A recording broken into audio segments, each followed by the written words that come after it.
Assalamualaikum warahmatullahi wabarakatuh. Perkenalkan, saya Julia Supina. Izin mempresentasikan tugas mata kuliah rekayasa perangkat lunak, yaitu jenis-jenis dokumentasi dalam rekayasa perangkat lunak. Nah, jenis-jenis dokumentasi dalam rekayasa perangkat lunak itu ada 8 ya kawan-kawan. Mari kita bahas satu persatu. Nah,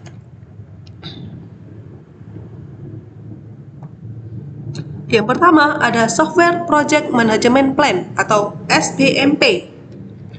SPMP adalah dokumen formal yang digunakan untuk merencanakan, mengorganisasi, memantau, dan mengendalikan proyek pengembangan perangkat lunak. SPMP memberikan panduan terperinci mengenai bagaimana suatu proyek perangkat lunak akan dikelola dan diimplementasikan, termasuk pengelolaan sumber daya, jadwal, risiko, serta komunikasi antar pemangku kepentingan atau klien. Nah, yang kedua, ada Software Requirement Specification atau SRS. SRS adalah dokumen formal yang dirinci semua kebutuhan dan spesifikasi untuk sistem perangkat lunak yang akan dikembangkan. SRS bertindak sebagai kontak antara klien atau pemangku kepentingan dan tim pengembang, memastikan bahwa semua pihak memiliki pemahaman yang sama tentang apa yang akan dibuat dan bagaimana perangkat lunak tersebut harus berfungsi. Selanjutnya, nomor 3 ada Software Design Description atau SDD. SDD adalah dokumen formal yang menggambarkan desain arsitektur dan komponen sistem perangkat lunak. SDD menjelaskan bagaimana sistem akan diimplementasikan berdasarkan persyaratan yang diidentifikasi dalam dokumen Software Requirement Specification atau SRS. Dokumen ini berfungsi sebagai panduan bagi pengembang perangkat lunak selama tahap implementasi. Selanjutnya, Software Test Plan atau STP.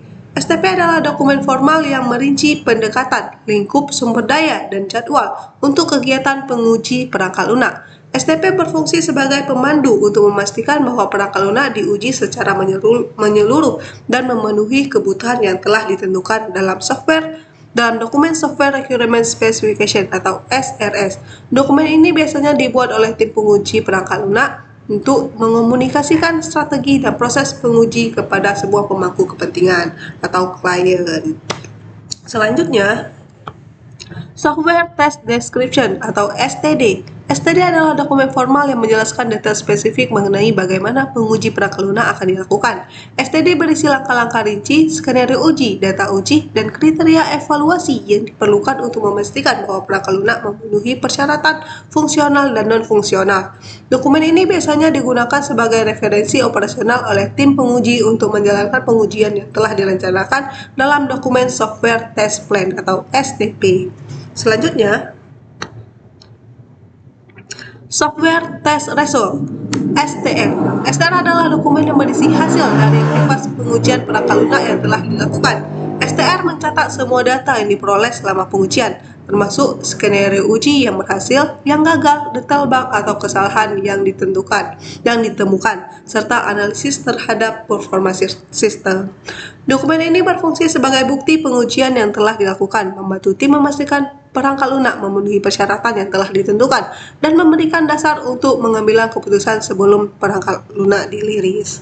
Selanjutnya, nomor 7, itu software version. Software version adalah penanda atau label yang digunakan untuk mengidentifikasi status, revisi, atau tahap pengembangan dari suatu perangkat lunak.